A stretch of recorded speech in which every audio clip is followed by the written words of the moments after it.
Welcome to another late night wine session with me, Jamie Goode from Wineanorak. A brief one tonight, 2 whites and a beer to try.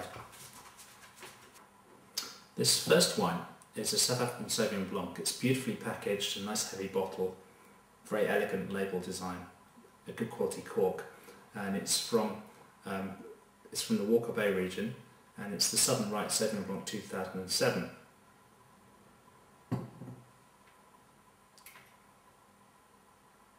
It's a really distinctive style of Sauvignon Blanc. It's got pungent, cut green pepper, herbaceous aromas. That kind of the chemical involved in those is called methoxypyrazine, and it's got a lot of that character.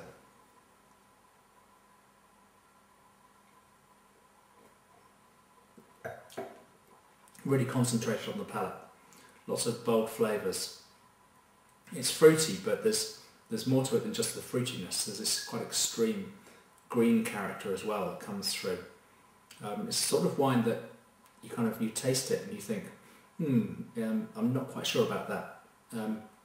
I think I like it, but it's really a style with its sort of pungent flavours that needs food to show its best. This second wine is a Savanière, which is from the Loire Valley in France, and it's from Domaine de Clausel, and it's La Jalousie, 2005 vintage. So this is a fairly serious dry Chenin Blanc.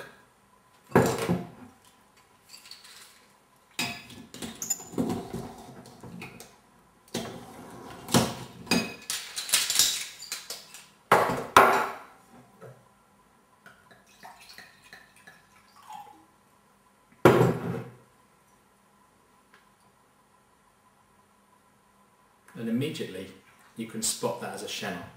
It's got really powerful, quite aromatic aromas of straw. Lanolin is one of the descriptors that often comes to mind when I'm tasting Chenin.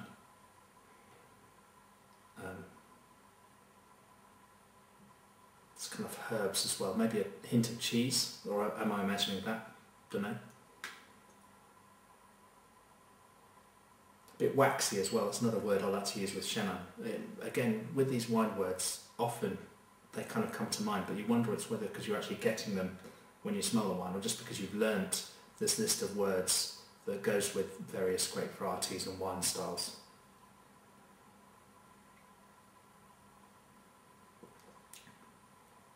That palate's fantastic. It's very dry. It's quite challenging. It's got lots of bold, intense flavours, and it makes you kind of do a double take when you put it in your mouth.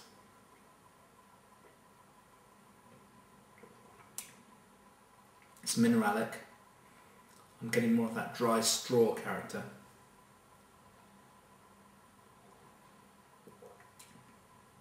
It's cheesy and savoury too at the same time.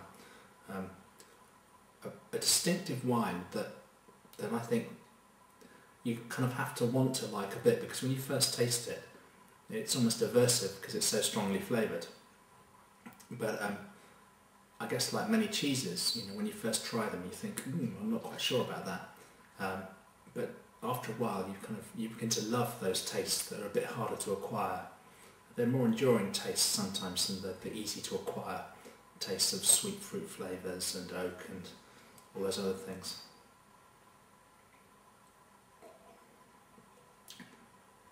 Yeah, so it's a lovely wine, a lovely dry Chenin, and I think will only get better and better with time. It's still very young to be drinking this wine. It's only 2005. So that's a real hit for me, that one. So finally tonight, a beer. This is not a wine, this is a beer. And it's Innis & Gunn's cask strength oak aged beer, and it's about 7.7% alcohol.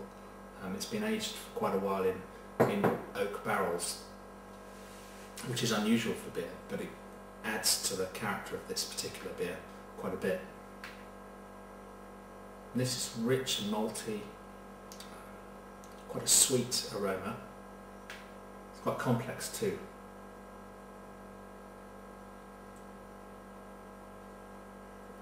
I'm getting vanilla, fudge, toffee,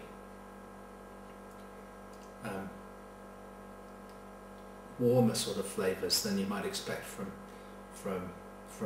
beer. I think it's a little bit sweeter in character as well than many beers. But there's a nice fresh savoury bite there as well. I'd treat this more or less like a wine. It's stronger in alcohol. You could serve it in a wine glass, and this would go really well with lots of different foods, and in particular cheese as well.